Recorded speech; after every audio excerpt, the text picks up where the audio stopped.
Et pourquoi pas moi? Par où on commence? Moi aussi, ça m'arrive. Est-ce que tu t'es déjà posé ces questions? Alors si oui, tu es au bon endroit. Hello, moi c'est Coraline. Et moi, c'est Sarah. On t'invite pour Un cocktail d'échange, créer de nouvelles possibilités. évoluer sereinement. Reboostons-nous! Aujourd'hui, j'avais envie qu'on parle un petit peu ensemble de ce qu'on met en place début 2023 pour notre année 2023 qui va arriver. C'est quelque chose que moi j'aime bien faire. Pour moi, c'est un peu en lien finalement avec le bilan de 2022 et ce qu'on a envie de faire ou au contraire ce qu'on n'a plus envie de faire sur 2023. Et je trouvais que ça pouvait être chouette à échanger ensemble et à voir quelle base on a envie de poser finalement pour cette nouvelle année, ça peut être en termes d'objectifs, de non négociables, de ce qu'on veut faire, de ce qu'on ne veut plus faire, de ce qu'on s'imagine. Bref, un peu tout ce que tu as envie. Sarah, je te laisse nous partager ce que tu souhaites. Merci. En tout cas, c'est un chouette sujet. Tout comme toi, j'aime bien réfléchir à toutes ces nouvelles résolutions, entre guillemets, même si le terme pour certains est un peu touchy, sensible, parce que des fois, voilà, on les tient pas forcément. Mais ouais, peut-être réfléchir plus si on a envie un petit peu de modifier sa vie, d'améliorer sa vie, plus se dire: «OK, je revois les fondations, je revois les bases, je remets en place quelque chose de solide qui va m'aider surtout à atteindre tel ou tel objectif». Et et je pense que, pour toi comme pour moi, sans trop m'avancer, hein, mais je pense qu'il y aura beaucoup de choses, axées sur notre bien-être pour déjà incarner effectivement le bien-être en tant que thérapeute, mais aussi pouvoir, le diffuser, aider les gens à mettre en place, certaines techniques, pour justement aller dans cette direction. Parce que clairement, on va pas se mentir, on va tout de suite briser, le mythe, le tabou. C'est pas toujours facile de mettre en place des nouvelles bases, des nouvelles résolutions et surtout, tenter d'avoir cette discipline vers d'avoir des non négociables et d'avoir une discipline pour vraiment les appliquer, les mettre en place et arriver à avoir finalement la vie qu'on souhaite avoir, selon nos objectifs. Du coup, avec cette petite introduction, je vais arriver, je vais commencer par te dire un petit peu, voilà, les gros signes. Très clairement, pour 2023, en ce qui me concerne, j'ai vraiment l'intention et je vais mettre en place, des actions concrètes quand même pour aller vers renouer avec une bonne santé. C'est quelque chose, voilà, que j'avais, complètement laissé, tomber, mis de côté. Le Covid ne m'a sincèrement pas aidée. Le Covid, bon, qui date quand même de 2020 jusqu'à 2022, on va dire, m'a coupée dans, mon élan sportif. Donc c'est vrai que ça fait, 2 bonnes années que je n'ai pas, intégré d'activité physique, dans mon quotidien. Je le ressens forcément et je vois très bien que ça m'handicape sur pas mal de choses. Ça a beaucoup joué sur ma motivation, du coup sur mes ambitions et cetera parce que vraiment je sais que c'est une phrase bateau, je suis désolée de le répéter, mais avoir une activité physique, je parle pas vraiment de «sport dur» entre guillemets. Moi, j'ai vraiment envie juste au moins de réintégrer un petit peu de marche, des balades, juste prendre l'air parce que c'est quelque chose qui ne fait plus partie de mon quotidien et franchement, j'en suis, sincèrement navrée et en même temps, c'était très difficile pour moi de le réintégrer cette année. J'ai eu beaucoup trop de choses j'ai d'autres priorités, on va dire. Et du coup, ouais, pour 2023, c'est clair que la santé et le bien-être, je veux le refaire passer en priorité. Parce que j'ai dégagé, pas mal, d'obligations, on va dire, sur le plan professionnel. Mais on y reviendra peut-être un peu plus tard, mais voilà, j'ai envie vraiment de me remettre un petit peu au centre et surtout de remettre ma santé. Donc vraiment de manière très générale et après si tu veux je rentrerai dans les détails, mais voilà, vraiment santé pour 2023, quoi. Mmh. Et je trouve ça hyper intéressant en plus quand tu parles de santé, parce que pour moi ça parle tant de santé physique que de santé mentale et les 2 vont ensemble. Là, quand tu parlais d'avoir une activité physique, en effet, on parle pas forcément de faire un marathon, mais simplement de sortir de chez soi, de prendre l'air, de marcher, de danser pour ceux pour qui c'est plus juste ou peu importe, de faire du yoga, de tout ce qu'on veut, faire du tennis. Et pour moi, ça fait du bien tant à la santé physique qu'à la santé mentale, en fait. Et c'est important aussi dans cet équilibre entre les deux et entre notre corps, notre esprit et ainsi de suite, tu vois. Donc, je pense que c'est même important au-delà du physique et de la santé physique, en tout cas. Ouais, exactement. Et, et surtout, ce que je voulais apporter à ce sujet, c'est, je pense qu'il est vraiment important de réussir à mettre son ego de côté pour viser un objectif qui est atteignable. Je vais prendre clairement mon exemple. En 2022, j'avais beaucoup d'objectifs. Voilà, j'ai fait beaucoup de formations, j'ai lancé mon entreprise. Enfin, j'avais tellement de choses à faire. J'étais énormément dans le yang. Ça m'a d'ailleurs usée là en fin d'année. Je suis sur les rotules d'avoir été autant dans le yang. Et c'est pour ça aussi que je veux remettre un peu de yin. Enfin, pour moi, la marche, même s'il y a un côté un peu yang parce qu'on est en train de faire quelque chose, ça apporte aussi du yin parce qu'on est plus dans la contemplation, on se balade, on se libère l'esprit. C'est quelque chose qu'on fait naturellement de marcher, donc il n'y a pas à réfléchir, etc. Et surtout, donc là où je voulais en venir, c'est mettre son ego de côté. Pourquoi ? Parce que avant le Covid, j'allais courir plusieurs fois par semaine. J'avais enfin atteint le fait de faire 1 heure de course qui pour moi initialement était inatteignable et j'étais franchement très heureuse, très fière d'avoir réussi à me surpasser à ce niveau-là. Et j'ai voulu le remettre en place en 2022, mais sachant que j'avais arrêté complètement durant le Covid. Donc c'est juste impossible. Enfin, faut être réaliste. Je ne peux pas me remettre à courir 1 heure alors que ça fait ça fait 2 ans que j'ai arrêté de courir. Donc pour 2023, j'ai mis mon ego de côté avec sa fierté de dire oui, je cours 1 heure. Non, tais-toi, on va recommencer à zéro, on va tout réapprendre, on va juste aller marcher. 5 minutes, 10 minutes, 15 minutes et on va augmenter tranquillement au fur et à mesure, mais au moins sortir, prendre l'air et se remettre en mouvement. Et je pense que c'est hyper important de réussir à franchir ce cap de se dire ce que j'ai fait, je vais le refaire, mais je vais réapprendre à le refaire parce que j'ai marqué un temps d'arrêt qui me fait redémarrer à une telle échelle, en fait.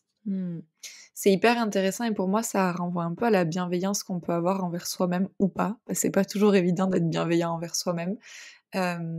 Et pour moi, c'est hyper important et au-delà de se dire, par exemple, dans ton cas, tu as arrêté depuis 2 ans, donc forcément, tu vas pas reprendre en courant 1 heure, ça serait un peu rêvé. Mais au-delà de ça, ça peut être même, dans certaines périodes, tu vois? Tu peux très bien courir régulièrement et sentir qu'en ce moment, d'habitude, tu cours 1 heure et là, au bout de 40 minutes, tu en peux plus et je pense que c'est aussi ça, être bienveillant avec soi-même, c'est être à son écoute et savoir se dire: actuellement, j'en suis pas forcément capable pour de multiples raisons, parce que je suis fatiguée, parce qu'émotionnellement ça va pas, parce que physiquement ça va pas ou peu importe. Mais en tout cas, savoir être à son écoute et simplement nous faire ce qui nous fait du bien et pas nous faire ce qu'il faut pour toujours aller plus loin, pour toujours se dépasser, pour chercher toujours plus haut, tu vois? Je pense que l'objectif, il est pas là. Il est simplement d'être bien avec soi-même et être bien avec soi-même, ça passe par des phases où oui, tu peux courir 1 heure facilement et d'autres où tu pourras marcher, 20 minutes et tu seras à bout au bout de 20 minutes de marche, tu vois? Mais c'est OK aussi, quoi. Ouais. Je suis contente qu'on ait abordé un petit peu aussi ce sujet d'être bienveillant envers soi-même, je trouve que c'est hyper important.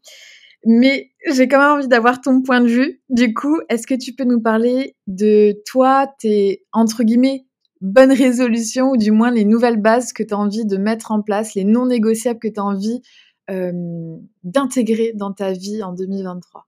Mmh.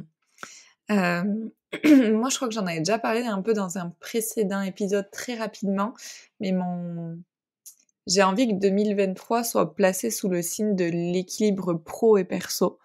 Et donc forcément, mes bases, elles vont partir en ce sens, de savoir, lâcher du lest sur ma vie pro, la laisser un peu de côté parfois aussi, pour revenir un peu plus, à moi, à ma vie perso, à mes proches, à tout ce qui m'entoure finalement de ce côté-là.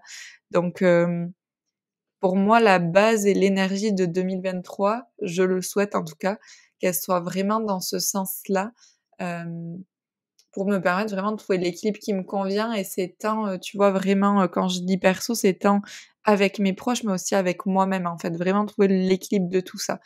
Hem En 2022, j'ai quand même l'impression d'avoir réussi à trouver mon équilibre à moi-même, qui n'est pas toujours le même, tu vois? Et qui peut fluctuer, selon mes besoins, selon comment je me sens et ainsi de suite. Mais en tout cas, j'ai réussi beaucoup à revenir à moi, à revenir dans mon yin, à mettre en place des rituels quand c'est nécessaire pour moi et ainsi de suite, pour vraiment trouver l'équilibre à l'intérieur de moi et une forme de paix intérieure. Et j'ai bien évidemment envie de le maintenir sur 2023, voire de le renforcer, mais au-delà de ça, de l'étendre à l'ensemble de ma vie, perso et pro, et notamment en passant, par le point de renforcer le fait de dire non quand je n'ai pas envie. C'est quelque chose que j'ai mis très fort en place sur, 2021 et 2022, donc j'ai plus trop de soucis avec ça, mais il peut encore m'arriver parfois de me dire, «Ah non, mais là, je vais quand même pas dire non, parce que, bah, je fais rien, donc je vais pas non plus dire que, je suis occupée» ou tu vois? Je me cherche parfois encore des petites excuses, et là, pour moi, 2023, mon non négociable, ça sera vraiment ça, celui de me dire: «Mais en fait, quand j'ai pas envie, je dis non», et que ça plaise ou pas à l'autre, peu importe, tant que ça me plaît à moi et que ça me convient à moi, c'est le principal. Ouais, écoute, franchement, sujet hyper intéressant et si vous nous écoutez et que vous avez envie qu'on le développe un peu plus dans un épisode, je pense que ça serait, vraiment l'occasion d'aborder ce sujet parce que souvent on a peur de dire non. Parce qu'il y a cette peur de ne pas plaire à l'autre, de comment dire? De ne pas rendre service. Enfin, il y a plein de choses qui rentrent en jeu et je pense que ça peut être vraiment, la thématique d'un épisode tellement qu'il y a de choses à dire à ce sujet-là. Et je voulais revenir aussi sur quelque chose, que tu un petit peu évoqué. Je trouve que c'est important aussi d'être bienveillant avec soi quand on met en place de nouvelles bases et des non négociables. Faut être bienveillant parce que des fois, il y a des ratés au début. Parce que c'est quand même, c'est un changement de routine, c'est un changement de rythme et c'est important d'être bienveillant et de se dire: «Eh bien, je peux faire un écart, je peux faire un pas de travers, c'est pas ça non plus qui va dramatiser le résultat». Donc il faut vraiment être conscient qu'il y a tout un chemin à parcourir pour atteindre ces non négociables, ces nouvelles bases et cetera. Et il y a quelque chose aussi dont tu as parlé, c'était pas les mots-là que tu as mis en place, mais pour moi, faut être adaptable et flexible, quant au fait, qu'on a tel ou tel objectif, telle ou telle nouvelle base qu'on veut mettre en place parce que, eh ben, si par exemple, je vais prendre, le cas je veux démarrer, un rééquilibrage alimentaire. Alors c'est une chouette idée parce que voilà, vous voulez mettre votre santé en priorité. Vous souhaitez, renouer avec une alimentation équilibrée, variée, où vous pouvez vous faire plaisir et cetera. Et ben, du coup, être flexible, c'est quoi? C'est quand vous êtes invité chez quelqu'un et que la personne a préparé un plat qui ne rentre pas vraiment dans ce que vous aviez prévu, dans votre semaine au niveau alimentaire, et ben, c'est pas grave. On lâche la pression, on lâche prise avec ça, on s'adapte, on mange ce plat-là, on le savoure, on profite de ce moment entre amis, en famille et cetera. Et bah, le lendemain, et ben, on s'adapte, on modifie, un autre plat. Enfin bref, je pense que c'est important d'être, comme on l'a dit, bienveillant et surtout flexible et adaptable pour justement, si à un moment donné, il y a un petit pas de travers, et ben, ce n'est pas dramatique. C'est pas ce pas-là qui va, modifier la donne. Il faut juste, hop, remettre le navire sur une ligne droite et puis, c'est OK, en fait. Mmh. Ouais, je trouve que c'est hyper intéressant, et en fait, moi, j'ai tendance à me dire que, j'ai comme un fil rouge que j'ai envie d'avoir, tu vois, sur chaque année, et par exemple, j'en sais rien, si le fil rouge, de mon année, c'est, prendre soin de moi-même, je je mets ça vraiment en gros plan, et après je mets plein de sous-actions finalement à l'intérieur, et le prendre soin de moi-même, il y a des périodes, ça va passer par, avoir un rituel, tous les matins, j'en sais rien, prendre le temps de méditer, de me masser, de lire, de prendre du temps pour moi et ainsi de suite. Il y a d'autres moments où en fait je vais pas en ressentir le besoin, et prendre soin de moi, ça sera juste faire ce qui est bon pour moi, et si à ce moment-là c'est travailler pendant, 10 heures d'affilée pendant 3 jours, ça sera ça aussi. Et je pense qu'en fait il y a aussi une différence entre le fil rouge qu'on veut avoir à la fin et les actions qu'on va mettre en place. C'est pas pour autant qu'on doit toujours tout faire parfaitement. Et d'ailleurs, ça serait même pas juste parce que par exemple, il y a des moments où je ressens pas le besoin de faire du yoga, je ressens pas le besoin de méditer, je ressens pas le besoin de prendre du temps pour moi. Donc pourquoi je le ferais? Tant que ça continue à rentrer dans mon fil rouge qui est prendre soin de moi au final, peu importe en fait de quelle manière ça se fait à l'intérieur de ça, tu vois, enfin, pour moi, en tout cas, c'est quelque chose qui reste juste et c'est encore une fois une histoire d'équilibre finalement. Mais pour moi, tout part de l'écoute de nous-mêmes, en fait. De l'écoute de nous-mêmes et de nos besoins et d'une fois sur l'autre, d'un mois sur l'autre et ainsi de suite au fil d'une année. Forcément, ça va évoluer et l'idée, en tout cas l'idéal, c'est de tendre autant que possible à rester en phase avec le fil rouge dont on a besoin. Maintenant, s'il y a des écarts, c'est pas grave. Ou si, en tout cas, c'est pas fait de la manière dont on l'aurait pensé au départ, c'est pas pour ça qu'on n'est pas sur le bon chemin. Ouais. Ouais, je trouve ça important de sensibiliser là-dessus. Est-ce que tu veux nous détailler, je sais pas, quelques petites bases ou non négociables que tu avais en tête pour 2023 ou? Eh ben écoute, bon donc le 1er et le plus gros, ça va vraiment être cette idée de me dire, je dis encore plus non que ce que je disais non jusqu'à aujourd'hui ou en tout cas, enfin c'est pas forcément je dis plus non. En tout cas, si j'ai besoin de dire non, je le dis. C'est plus dans ce sens-là, parce que ça veut pas dire que je vais dire non à tout le monde, hein. Donc ça va être le 1er, je pense, et le plus important. Et derrière, en non négociable, il y aura toujours et il y a depuis maintenant un moment déjà, la danse et le yoga chaque semaine. Je fais un cours de danse et un cours de yoga par semaine et ça restera tel quel parce que pour moi, ça contribue à mon équilibre justement entre le pro et le perso et aussi le prendre soin des autres, que ce soit dans le perso, dans le pro et le prendre soin de moi. Donc ça va être mon 2e non négociable qui restera bien ancré.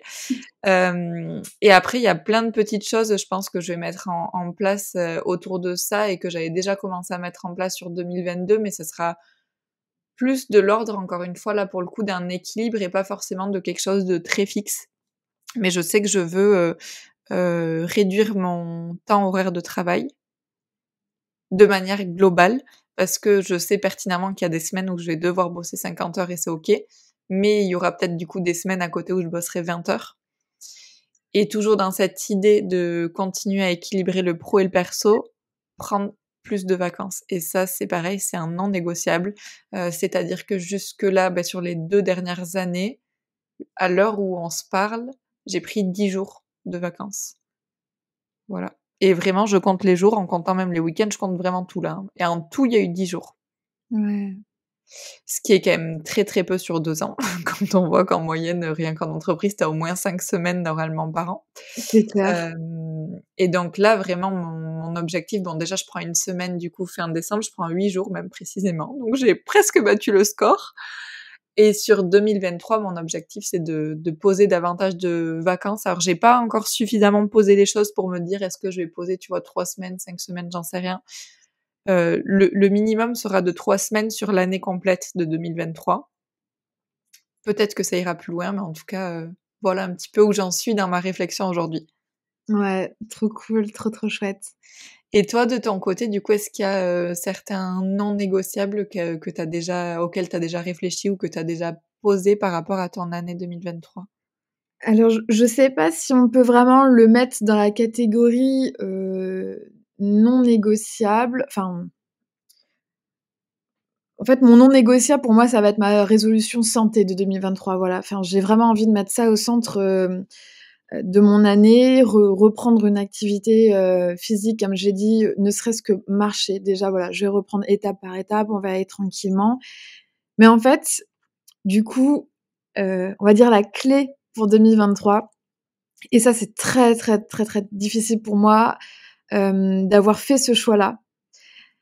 C'est pour intégrer de nouvelles choses dans sa vie, il faut faire de l'espace. On en a rapidement parlé en plus cette semaine, donc c'est vraiment très drôle qu'on en ait parlé, qu'on en reparle là maintenant. Mais c'est important parce que souvent, voilà, on se rajoute plein de choses dans notre quotidien et au final, on a l'impression que qu'on est débordé, qu'on n'a plus de temps pour nous, etc. Et ça va pas du tout dans le sens dans lequel je veux aller. Donc, pour faire du vide et intégrer des nouvelles choses, eh bien, ça passe par terminer ma formation de psychologie et du coup, tenter, je dis bien tenter de ne pas prendre de nouvelles formations en 2023. Alors, peut-être que ça se fera sous d'autres formes, plus, je pense, d'après certaines lectures, des choses comme ça. Mais je ne veux plus prendre de grosses formations qui durent plus que, on va dire, quelques jours. Parce que c'est ce qui est le plus énergivore c'est ce qui a été très énergivore dans mon année 2022. Après, il fallait que je passe par là pour justement avoir mon socle de métier, ma base de métier. Et du coup, là, ça va être beaucoup d'intégration. Donc, je vais enlever ce gros temps de formation pour intégrer justement du temps bien-être, du temps santé pour moi, de m'accorder de nouveau des activités, voilà, aller marcher.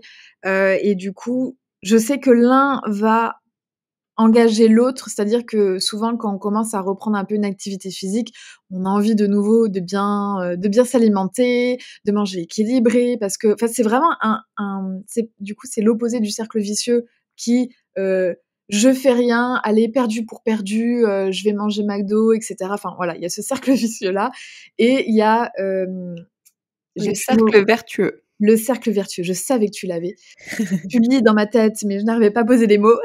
Il y a ce cercle vertueux qui est absolument incroyable, c'est que quand on commence à renclencher le mécanisme, ne serait-ce que déjà démarrer par un quart d'heure de marche, vous allez voir naturellement, vous allez rentrer chez vous, vous dire punaise, j'ai pas envie d'aller chercher un truc à la boulangerie, une cochonnerie, je préfère manger une pomme. Et en fait, ça va je le sais parce que je l'ai déjà expérimenté, donc c'est ça qui me rassure aussi, c'est de me dire je l'ai connu, ça va se remettre en place, il faut juste que je m'accorde du temps. Et donc pour m'accorder du temps, je vais mettre de côté les formations, les arrêter le temps d'une année, histoire de souffler, d'intégrer, surtout de digérer tout ce que j'ai appris. Et du coup, forcément, l'un dans l'autre, voilà, reprendre une alimentation saine et équilibrée, tenter de me remettre à la cuisine, parce que je sais que j'ai complètement mis de côté, c'est oublié et c'est bien dommage.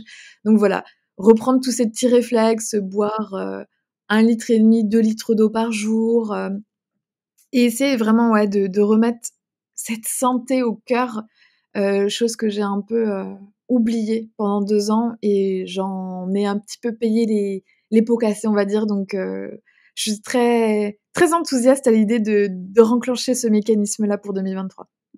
C'est hyper chouette et je trouve qu'en fait, ça nous met déjà dans une dynamique pour 2023. Tu vois, ça te donne envie d'y aller. En tout cas, moi, ça me fait vraiment cet effet-là.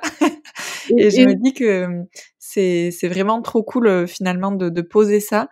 Et d'autant plus, là, ça m'a fait un tilt et je me suis dit, mais en fait, donc là, moi, je propose que fin 2023, on écoute cet épisode-là.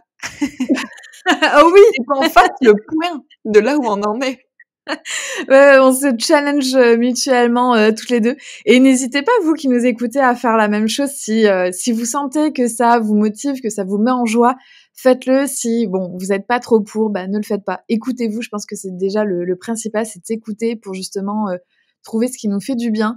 Mais si la thématique des bonnes résolutions, de mettre en place de nouvelles bases et des non négociables pour votre nouvelle année, ça vous met en joie, écoutez, faites-le avec nous, partagez ça si vous le souhaitez en commentaire ou envoyez-nous un message privé. Enfin, on adore vous lire, on adore échanger avec vous sur plein de sujets, plein de thématiques, donc on a hâte de vous lire.